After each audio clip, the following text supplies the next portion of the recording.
In Homo Deus, you also write, during the 19th and 20th centuries, as humanism gained increasing social credibility and political power, it sprouted two very different offshoots. Socialist humanism, which encompassed a plethora of socialist and communist movements, and evolutionary humanism, whose most famous advocates were the Nazis. So if you can just linger on that, what's the ideological connection between Nazism and communism as embodied by humanism? And humanism basically is, the focus is on humans, that they are the most important thing in the world. They move history. But then there is a big question, what are humans? What is humanity? Now, liberals, they place at the center of the story individual humans, and they don't see history as a kind of necessary collision between big forces. They place the individual at the center. If you want to know, there is a bad, especially in the US today, liberal is taken as the opposite of conservative. But it's to test whether you're liberal, you need to answer just three questions. Very simple. Do you think people should have the right to choose their own government, or the government should be imposed by some outside force? Do you think people should have the right to the liberty to choose their own profession, or either born into some caste that predetermines what they do? And do you think people should have the liberty to choose their own spouse and their own way of personal life, instead of being told by elders or parents who to marry and how to live? Now, if you answered yes to all three questions, people should have the liberty to choose their government, their profession, their personal lives, their spouse, then you're a liberal. And most conservatives are also liberal. Now, communists and fascists, they answer differently. For them, history is not... Yes, history is about humans. Humans are the big heroes of history, but not individual humans and their liberties. Fascists imagine history as a clash between races or nations. The nation is at the center. They say the supreme good is the good of the nation. You should have 100% loyalty only to the nation. Liberals say, yes, you should be loyal to the nation, but it's not the only thing. There are other things in the world. There are human rights. There is truth. There is beauty. Many times, yes, you should prefer the interests of your nation over other things, but not always. If your nation tells you to murder millions of innocent people, you don't do that, even though the nation tells you to do it.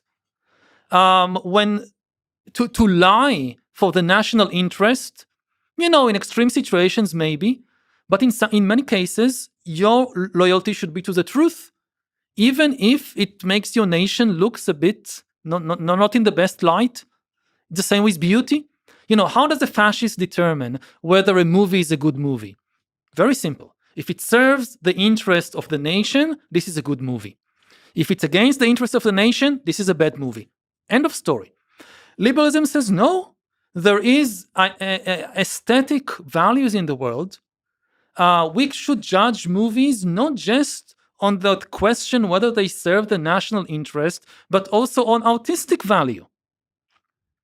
Communists are a bit like the fascists. Instead, that they don't place the nation as the main hero, they place class as the main hero. For them, history, again, it's not about individuals, it's not about nations. History is the clash between classes. And just as fascists imagine in the end only one nation will be on top, the communists think in the end only one class should be on top, and that's the proletariat. And same story. Your 100% of your loyalty should be to the class.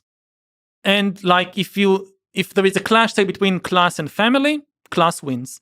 Like in the Soviet Union, the party told children, if you hear your parents say something bad about Stalin, you have to report them. And there are many cases when children reported their parents and their parents were sent to the gulag. Your loyalty is to the party, which leads the proletariat to victory in the historical struggle. And the same way in communism, art is only about class struggle. A movie is good if it serves the interests of the proletariat. Artistic values, there is nothing like that. And the same with truth. Everything that we see now in fake news, the communist propaganda machine was there before us. The level of lies, of disinformation campaigns that they orchestrated in the 1920s and 30s and 40s is really unimaginable. So the reason these two ideologies, classes of ideologies, failed is the sacrifice of truth. Not just failed, but did a lot of damage. Is the sacrifice of truth and sacrifice of beauty. And sacrifice of hundreds of millions of people, disregard, again, for human suffering. Like, okay, for our nation to win, in order for our class to win, we need to kill those millions. That was in ethics, aesthetics, truth. They don't matter. The only thing that matter is the victory of the state or the victory of the class. And and liberalism was the antithesis to that. It says no. Not only it has a much more complicated view of the world. And both communism and fascism, they had a very simple view of the world. There is one. Your loyalty, 100% of it should be only to one thing. Now, liberalism has a much more complex view of the world. It says, yes, there are nations, they are important. Yes, there are classes, they are important, but they are not the only thing.